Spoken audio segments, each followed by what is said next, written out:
La taxe de solidarité en soi n'est pas une mauvaise chose, hein, c'est pas une mauvaise mesure. Hein. Non, dans le contexte congolais. Tout dépend de la cible qui est visée.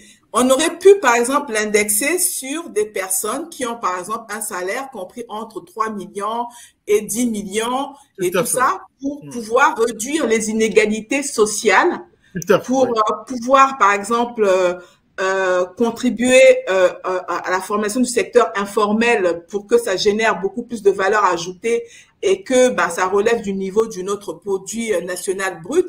Ça peut être servi aussi pour des investissements publics, pour pour des questions de santé publique aussi. Donc, en soi, ce n'est pas une mauvaise mesure. Là, le problème qui se pose, c'est que c'est la cible qui est visée.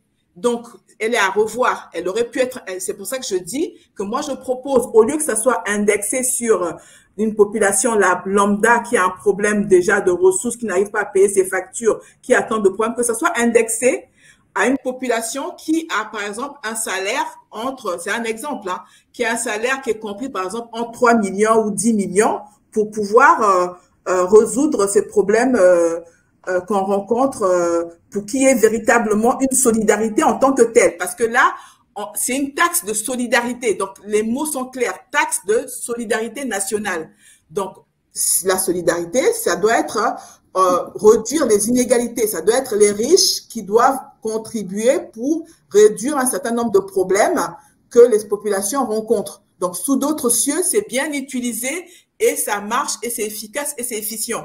Sauf que là, on demande aux personnes, aux populations lambda, dont on n'a pas cité, on ne connaît pas les ressources, de pouvoir contribuer et participer à cette taxe-là. Il faut que ça soit indexé par rapport aux ressources de chaque individu et qu'il y ait un plancher qui soit défini pour pouvoir l'indexer. C'est juste ça ma Merci.